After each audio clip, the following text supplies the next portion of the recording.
প্রত্যেকটা ছবি আমার খুবই প্রিয়, প্রত্যেকটা ছবির জন্য আমি রক্তপানি করছি। বিদেশে আমাকে কে কি বললো সেটা দিয়ে আমার কি হবে? ঘরের লোক আমার পর বানায় রেখে দিল। সো কল যারা বুদ্ধিজীবী তারা কেউ কিচ্ছু বলছে না, তারা চুপ করে আছে। কিন্তু সাধারণ মানুষ দেখবেন আপনাকে একদম টপ টু বটম ছিলে ফেলবে। সাইমন ভাইয়া, শুরুতে আপনাকে অভিনন্দন জানাচ্ছি।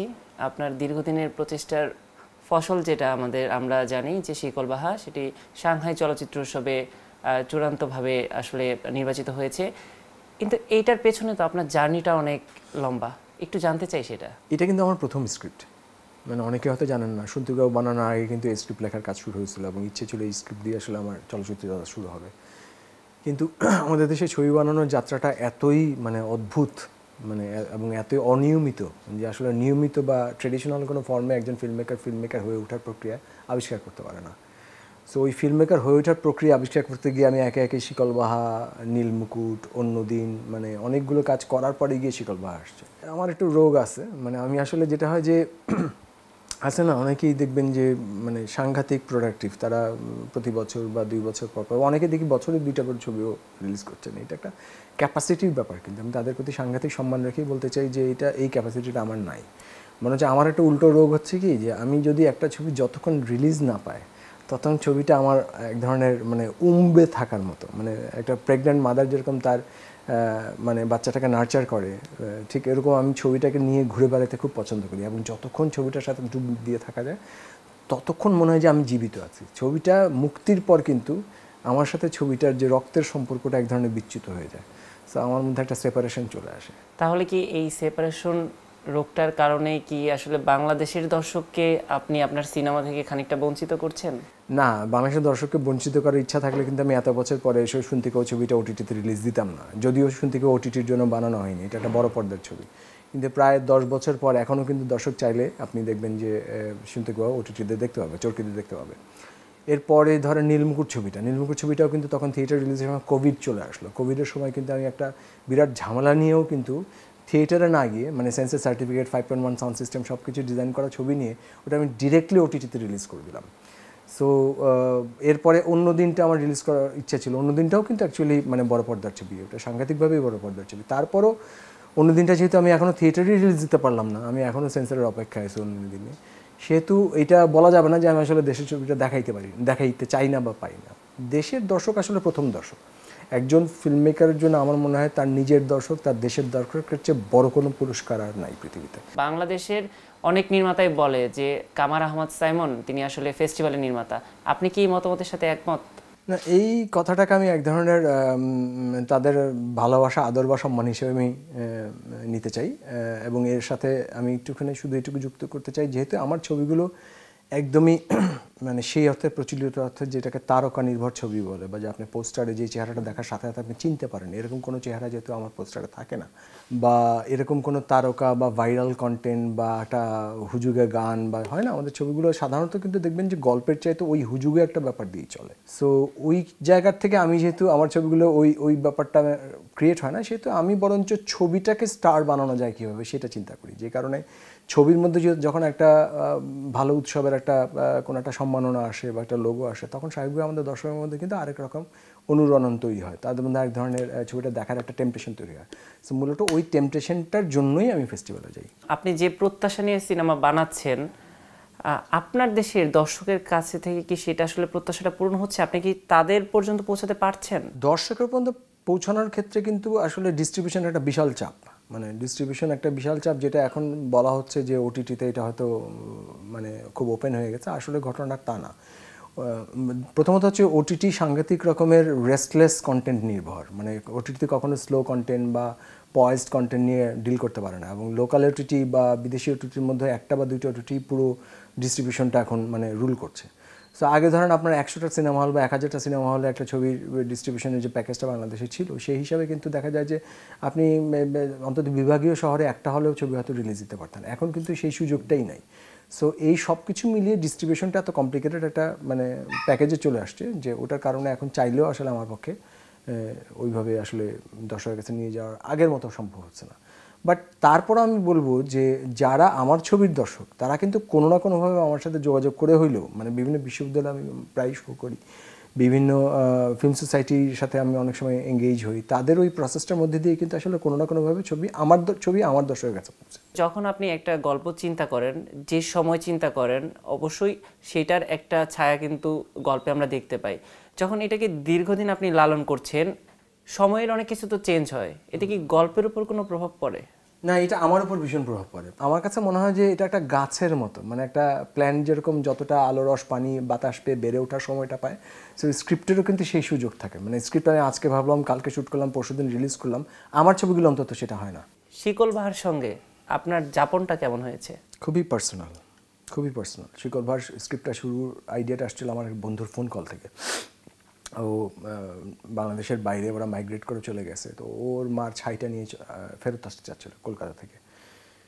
বলছিল যে মা মারা গেছে, মা ছাইটা নিয়ে আসতে চাই। তো আমি সারাকে তখনই বলছিলাম, আমার প্রযোজক পার্টনার সারা ফ্রিন, ওকে আমি বলছিলাম যে এখানে একটা ছবি আছে, এখান থেকে শিকল ভার গল্পটা শুরু। কিন্তু ওভার দ্য ইয়ার শিকল ভাই যখন আমার সাথে সাথে গ্রো করা শুরু করলো, আমি মাঝে মাঝে শিকল ভাই আমাকে দেখা শুরু করলাম, তারপর আমি সারাকেও দেখতে পাচ্ছিলাম। সো মানে কখন যে ছবিটা ছবির জায়গায় আর কখনো যে ছবিটা আমার পার্সোনাল স্পেসে ঢুকে পড়ছে, এটা স্ক্রিপ্টের প্রসেসে কিন্তু আমি অনেকটা সময় টের পাইনি। সো এইটার জন্য আরেকটা সময় লাগছে স্ক্রিপ্টটা ডিল করতে আমার, যে এত বেশি পার্সোনাল স্পেস ঢুকে যাচ্ছিলো যে আমার নিজের দূরত্ব তৈরি করার জন্য আমাকে অনেকটা সময় পজ করে থাকতে হচ্ছে, যাতে আমি এখানে ঢুকে না পড়ি বা আমি এখানে সারাকে নিয়ে চলে না আসি। শেডস থাকে, ক্যারেক্টার শেডস থাকে, ক্যারেক্টার ফ্রাস্ট্রেশনস থাকে, ক্যারেক্টার সলিটিউডগুলো থাকে, কিন্তু ওই যে পার্সোনাল জার্নিটা শিকল বাহার মতো করে সম্ভবত আমার আগের কোনো ছবিতে, প্রত্যেকটা ছবি আমার খুবই প্রিয়, প্রত্যেকটা ছবির জন্য আমি রক্তপানি করছি, আমি বিশ্বাস করি। দর্শকের কাছে ব্যাপারটা আলাদা, আমি অ্যাজ এ মানে প্যারেন্ট হিসেবে বলছি, ছবির প্যারেন্ট হিসেবে বলছি।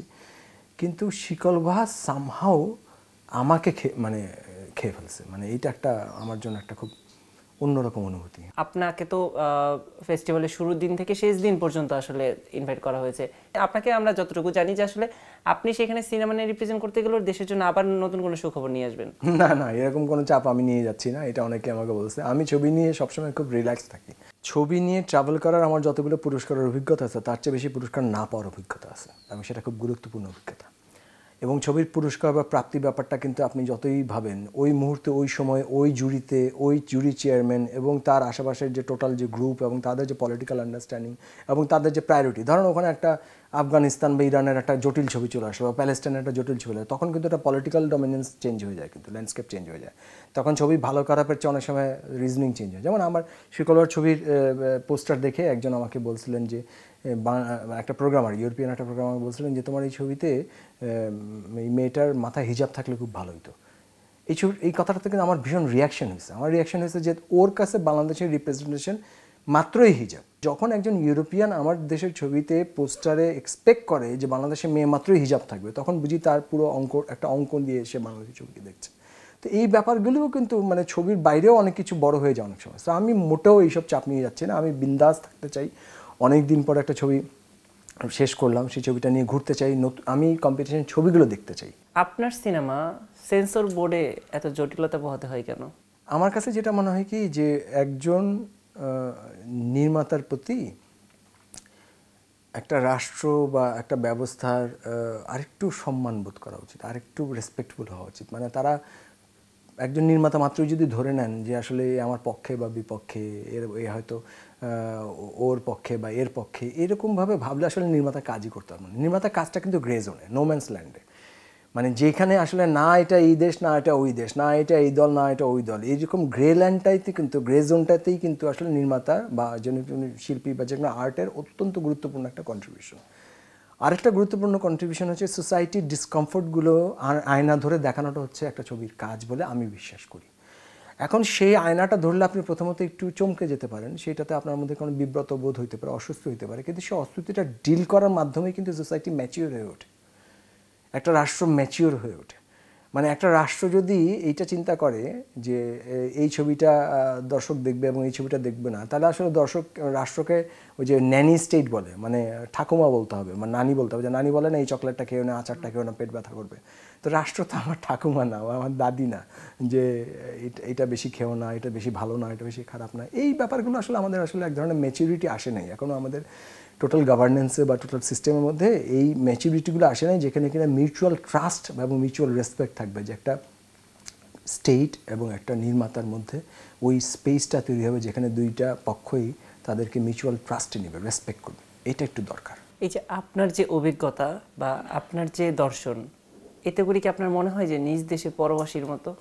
আমি এমন কোনো দেশ পাই নাই যেখানে গিয়ে আমি কোনো একজন বাংলাদেশিকে পাইছি সে খুবই আনন্দ আছে এবং দেশটা নিয়ে সে প্রচণ্ড নস্টালজিয়া বা প্রচণ্ড কষ্টে ভুগতেছে না। একটা বাংলাদেশি পাই নাই। মানে Paris, new York, London, Sydney, Zurich, Amsterdam, মানে আমি পৃথিবীর যতগুলো বিখ্যাত শহর ঘুরে বেড়াইছি সেখানে আমি বহু অ্যাচিভার্সকে দেখছি বাংলাদেশে যারা টপ জায়গায় অ্যাচিভ করছেন, তারপরেও তাদের মধ্যে একটা প্রচণ্ড রকমের কষ্ট দেখেছি। সেই কষ্টটা দেখে আমার কাছে সবসময় মনে হয়েছে যে ভাগ্যিস আমি বিদেশে আসিনি, আমি ঠিক সিদ্ধান্ত ছিল। এখন দেশে থাকার ফলে যেটা হয় যে দেশে থাকার ফলে এই যে এইসব যে চাপ বা সেন্সর বা সিস্টেম বা এক ধরনের সেলফ সেন্সরশিপ তো কাজ করে, লিখতে গেলে আমাদের সেন্সরশিপ কাজ করে, আমাদের চিন্তা করতে হয় যে কোনটা নিয়ে মানে কী ঝামেলা হবে, এগুলোকে কীভাবে ডিল করা যায়, এগুলো তো সবসময় ডিল করতে হয়। কিন্তু এইটাকে না আমি আমার একটা রোল হিসাবে মনে করি। একজন নির্মাতা, একজন আর্টিস্ট বা একজন শিল্পীর বা একজন আর্কিটেক্টের বা একজন সিঙ্গারের বা একজন পেইন্টারের আমি মনে করি তারা সমাজের পথ প্রদর্শক বা তারা এক ধরনের মানে তারা রাস্তা দেখায়, তাই না? তারা সমাজ যেটা কালকে দেখবে তারা আজকে সেটা দেখাবার চেষ্টা করে, এটাই তাদের অবজেক্টিভিটি থাকা উচিত। তাহলে সেই জায়গা থেকে কিন্তু সমাজকে নেগোশিয়েট করা শেখানোটাও কিন্তু তাদের কাজ। আমার এখানে একটা সমস্যা হলে আমি দেশ ছেড়ে চলে গেলাম, আমার একটা সমস্যা হলে কালকে আমি চিৎকার করা শুরু করলাম, অন্য দিন নিয়ে অনেক সমস্যা, আমি কোথাও কোনো চিৎকার করিনি, আমি কোথাও কোনো আজে বাজে কিচ্ছু বলিনি, আমি যে আমি চেষ্টা করে গেছি, এখন আমি আশা গেছি হবে। কিন্তু আমার কাছে মানে এই নেগোসিয়েশনটা শেখাটাও খুব জরুরি, এবং নেগোসিয়েশন যখন শিল্পীরা করে তখন সাধারণ দর্শক, সাধারণ মানুষও কিন্তু নেগোসিয়েট করতে শিখে। বরঞ্চ এখন আমি শিল্পীদের মধ্যে সাধারণ মানুষের চেয়ে কম নেগোসিয়েশন পাওয়ার দেখতে পাচ্ছি। আপনি যদি এখন সোশ্যাল মিডিয়া দেখেন যে সাধারণ মানুষ কিন্তু সাংঘাতিকভাবে কোনো একটা ভুল পাইলেই সেটাকে ধরে, সেটাকে ট্রল করে। কোনো একটা কিছু আপনি কালকে একটা কিছু ভুল করেন, আপনি কোনো শিল্পী বা কোনো দেখবেন যে সো কল যারা বুদ্ধিজীবী তারা কেউ কিচ্ছু বলছে না, তারা চুপ করে আছে, কিন্তু সাধারণ মানুষ দেখবেন আপনাকে একদম টপ টু বটম ছিলে ফেলবে। তো তার মানে হচ্ছে যে শিল্পীর রোল, যে রোলটা ছিল তারা সেই রোলটা ভুলে গেছেন, আর সাধারণ মানুষ যারা নির্বাক হয়েছিলেন তারা সবাক হয়ে উঠছেন। তো এটা সমাজের একটা সাংঘাতিক ঘটনা আমি এক্সপিরিয়েন্স করছি না? তো একজন নির্মাতা হিসেবে আমার তো লজ্জা পাওয়া উচিত, আমার তো বরঞ্চ তার কাছ থেকে শেখা উচিত। আপনার এই কথা প্রসঙ্গে আমার খুব জানার ইচ্ছা যে আসলে বুয়েট থেকে পাশ করার পর আমরা কি চিন্তা করি যে আমরা দেশের বাইরে সেটেল হয়ে যাব অথবা বাংলাদেশে থাকলে খুব ভালো পজিশনে একটা চাকরি করব, তো সেই জায়গা থেকে আপনার মাথায় কেন সিনেমার পোকা চাপলো? আসলে আর্কিটেকচারটা আমি খুব ভালোবেসে পড়তে গেছিলাম। সত্যি কথা বলতে আমার আর্কিটেকচারের প্রতি ঋণ, বাংলাদেশ প্রকৌশল বিশ্ববিদ্যালয়ের প্রতি ঋণ, এবং বাংলাদেশের আমার যে বন্ধুবান্ধব তাদের প্রতি ঋণ, আমার বড় ভাই ছোটো ভাই তাদের প্রতি ঋণ আমি কোনোদিনও শোধ করতে পারবো না। তাদের ঋণের বোঝা নিয়েই কিন্তু আমি এখনও চলছি সিনেমায়। কিন্তু আর্কিটেকচার যে প্র্যাকটিসটা আমি যখন পাশ করে বেরিয়ে তখন যেটা ছিল সেটার প্রতি আমার ভীষণ রকমের মানে অনীহা ছিল, নারাজি ছিল, যে একটা বক্স ডিজাইন, কয়েকটা অ্যাপার্টমেন্ট বিল্ডিং এবং কয়েকটা অ্যাপার্টমেন্ট একই সাথে কিনে নেওয়া, কিছু গাড়ি বাড়ি, এটা আমাকে কখনোই টানে নাই, জাস্ট আর কিছুই না। মানে আমি একটু একটা জিনিসকে কীভাবে চ্যালেঞ্জ করা যায়, একটা প্রশ্নকে কীভাবে অ্যাড্রেস করা যায়, একটা যে জিনিসটা আমি জানি না সেটা কীভাবে জানা যায়, যে জিনিসটা আমি মানি না মানি সেটা কীভাবে না মানা যায়, মানে এই ব্যাপারগুলোর প্রতি আমার আসলে ছোটোবেলা থেকেই ভীষণ মানে ইয়া ছিল, যে যেটা আমাকে বলা হবে সেটার উল্টোটা কী সেটা আমার জানতে হবে। তো ওই জায়গা থেকেই আসলে আমার সিনেমা চলে আসা। কিন্তু যখন এই সিদ্ধান্তটা আপনি নিলেন পাশ করার পর, ফ্যামিলি থেকে কি কোনো চাপ দেয়নি? ফ্যামিলি থেকে না, আমার আসলে আমার যে পার্টনার সারা আফরিন, যে ইকুয়ালি প্রতিটা ছবি ওন করে আমার, সেই সারা কিন্তু আসলে ভীষণভাবে মানে এটাতে আমাকে উল্টো সাপোর্ট দিছে। মানে পরে হয়তো অনেক সময় রাগের মাথায় খুব গালিগালাজ করছে, বা এখন অনেক সময় বিপদে পড়লে খুব গালিগালাজ করে, তোমার জন্য আমার কোনো কিছু হলো না, তোমার জন্য আমি এটা করলাম না সেটা করলাম না। কিন্তু আসলে ওই যে সাহসটা দিল না সারা, যে ঠিক আছে তাই করবো, চলো ছবি বানাই, এই ব্যাপারটা আসলে উল্টো কাজ করছে। মানে বাধা তো হয়নি, বরঞ্চ উল্টো আরো ঠেলে দেওয়া হয়েছে, বরঞ্চ বাধা দিলে কিছু ভালো হইতো আমার। আমি একটু আপনার অন্য দিনের প্রসঙ্গটা দিয়ে শেষ করতে চাই যে আমি আসলে খুব টায়ার্ড হয়ে গেছি অন্যদিন নিয়ে পার্সু করতে করতে, আমি খুব ডিপ্রেসড হয়ে গেছিলাম মাঝখানে, ভীষণ ডিপ্রেসড হয়ে গেছিলাম, কারণ এই ছবিটা নিয়ে আমি খুবই কষ্ট করছি। মানে এই ছবিটা 2013 থেকে 2019 পর্যন্ত শ্যুট এবং রিলিজ হয়েছে কিন্তু 2021, প্রায় 8 বছরের একটা জার্নি কিন্তু ছবিটার। এবং এই ছবিটাতে আমি, এটা কিন্তু নন ফিকশনও না ফিকশনও না, ইটস আ হাইব্রিড ফিল্ম। মানে এখানে মোর দেন 50% কাস্ট হচ্ছে স্ক্রিপ্টেড এবং বসানো, আবার লেস দেন 50% হচ্ছে আবার ক্যান্ডিড কাস্ট। তো ওভারঅল ছবিটার মধ্যে ইটসেলফ এক্সপেরিমেন্টেশন ছিল, ল্যাঙ্গুয়েজ নিয়ে একটা এক্সপেরিমেন্টেশন, যেটার কারণেই সম্ভবত ছবিটা এই যে মমিতে, নিউ ইয়র্ক মমিতে বা বিভিন্ন জায়গায় নানানভাবে প্রেইজড হয়েছে, ফিলসফিক্যাল, পলিটিক্যাল, ক্যালাইডোস্কোপিক, নানান রকম প্রেইজ আমি পাইছি। তো এই প্রেইজগুলোর লাভ কী? আমি যদি ছবিটা আমাকে দর্শকের কাছে নিয়ে যেতে না পারি, তাহলে আপনার নির্মাতা হিসেবে আমার ফ্রাস্ট্রেশন হবে না? বিদেশে আমাকে কে কী বললো সেটা দিয়ে আমার কী হবে? আমার বাড়ির লোক আমারে, মানে ঘরের লোক আমারে পর বানায় রেখে দিল। তো সেইটা একটা ব্যথা, তো সেই ব্যথা নিয়ে ডিল করতে আমার অনেক সময় লাগছে এবং সেটা নিয়ে আমি এখন এক ধরনের মানে ছেড়ে দিছি। ব্যক্তিগতভাবে প্রাইভেট স্ক্রিনিং কিছু করি মাঝে মাঝে, যারা দেখতে চায় তাদেরকে নিয়ে দেখাই, বাট পাবলিক স্ক্রিনিং অনুমতি যতক্ষণ না পাবো ততক্ষণ আমাকে অপেক্ষা করতে হবে। অপেক্ষায় থাকবো, আমি অপেক্ষা ছাড়বো না। মানুষের জীবনে তো নানাভাবে ব্যথা আসে, অনেকেই আমরা সেই ব্যথার ধাক্কা সামলাতে না পেরে আত্মহত্যার কথা চিন্তা করি বা আত্মহত্যার মতো পথ বেছে নেই। আপনার জীবনে যখন আসলে কোনো ধাক্কা বা কোনো ব্যথা আসে, আপনি কিভাবে কাটিয়ে ওঠেন বা মানুষের আসলে কিভাবে কাটিয়ে ওঠা উচিত? আমি নতুন একটা কাজ শুরু করি। আমার যেদিন মন সবচেয়ে বেশি খারাপ থাকে সেদিন পরদিন সকালবেলা ভোরবেলা উঠে আমি নতুন কিছু একটা লেখা শুরু করি, বা নতুন একটা বই পড়া শুরু করি, নতুন একটা সাবজেক্ট জানা শুরু করি, যে সাবজেক্ট আমি জানতাম না।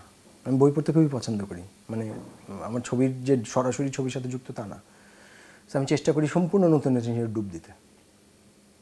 সো ওটা এক ধরনের থেরাপির কাজ করে, ওটা এক ধরনের মেডিটেশনের কাজ করে, এবং ব্যথারও কিন্তু অন দ্য স্পট যখন আপনি রেসপন্ড করেন না, ওই রেসপন্ডটা চিৎকার হয়ে যায়। আর ব্যথাকে যদি আপনি সাস্টেইন করেন তখন ওটা কিন্তু শক্তিতে পরিণত হয়। আপনি ভুলেন না। আমি কিন্তু ভুলি না। আমার আরেকটা রোগ হচ্ছে আমি ভুলি না। আমি কোনো ব্যথা ভুলি না। আনন্দ ভুলে যাই, ব্যথা আমি ভুলি না। কারণ হচ্ছে আমি মনে রাখি যে এই ব্যথাটা যাতে আমি আর কোনো দিন না পাই। আমি খুব ভয় পাই ব্যথাকে।